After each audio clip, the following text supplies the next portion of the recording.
আমার শ্বশুরের শরীর দুর্বল তাই আমি যাই হই আমার করতে ভালো বুদ্ধি দিন না শিবলের কাছে মোটা খাওয়ালে শ্বশুরের এমন শক্তি হবে মনে করে সব ভাঙ্গা লাবে ভালোবাসো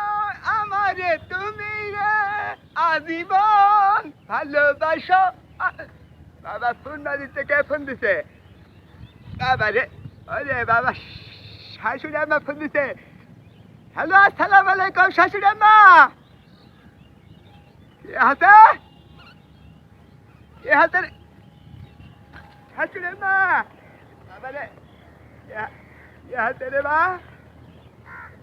হ্যাঁ বাপু শ্বশুরের শরীর দুর্বলতে হামাক তোমার হামাক বলা লাগবে কে তোমার লজ্জা শরম নেই না কি রে বা শাশুড়ি বাপু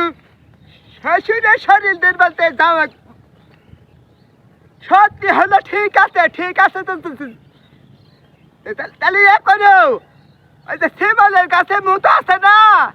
শিবলের গাছের মোটা খাওয়ায় আমার শরীরের তাহলে শরীরের দুর্বল কাটা যাবে বুঝতে পারছো আচ্ছা শিবলের গাছের মোটা খাওয়াইলে শরীরের দুর্বল কাটা যাবে শ্বশুরের দেখবে যে এমন শক্তি হবে শ্বশুরের শিবলের গাছের মোটা খায় একটা দুনিয়া খালি ফাটা ফেলবে হয়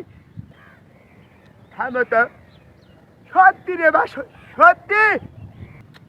এই মন্দির বেটা শরীরের শক্তি কিভাবে এত ক্ষয় করে ফেললে এত তাড়াতাড়ি শিবলের গাছের গুড়া ওই তো শিবলের গাছের মোটা আছে না মোটা খাওয়ায় তাহলে শ্বশুরের শক্তি মানে দুর্বল কাটা যাবে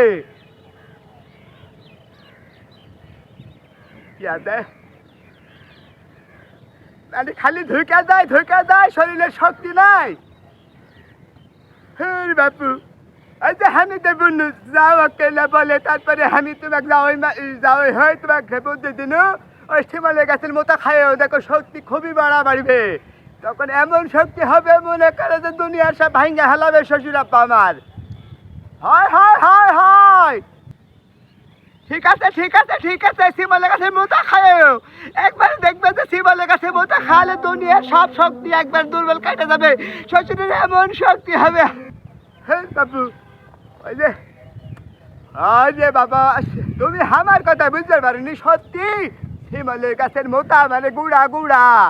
গুড়া খাওয়াবেন প্রতিদিন সকালবেলা ভোরবেলা দেখবেন যে শ্বশুরের দুর্বল কাটে এমন শক্তি হবে মনে করে দুনিয়া একবার ভেঙে হেলাবে আবার শ্বশুর হয় ঠিক আছে হমন্দি জেলা শ্বশুর কি শরীরের কিভাবে শক্তি কমা ফেললো হ্যাঁ তাহলে ইয়ে করো ওরাই করো শিবলের গাছের মোটা খায় মোটা খাইলে শ্বশুরের পূর্ণ তো এমন শক্তি হবে মনে করে দুনিয়ার সব ভাঙ্গা শেষ করে ফেলবে বুঝছো আমি একা দিন শাশুড়ি আম্মা তাহলে ওই শিবলের গাছের মোটা খায় মোটা ঠিক আছে আসসালামু আলাইকুম শাশুড়ি আম্মা একা দিন কেমন কথা আমার শ্বশুরের শরীর দুর্বল তাই আমি যাওয়াই হই আমার করতে ভালো বুদ্ধি দিন না শিবলের গাছের মোটা খাওয়ালে শ্বশুরের এমন শক্তি হবে মনে করে সব ভাঙ্গা লাবে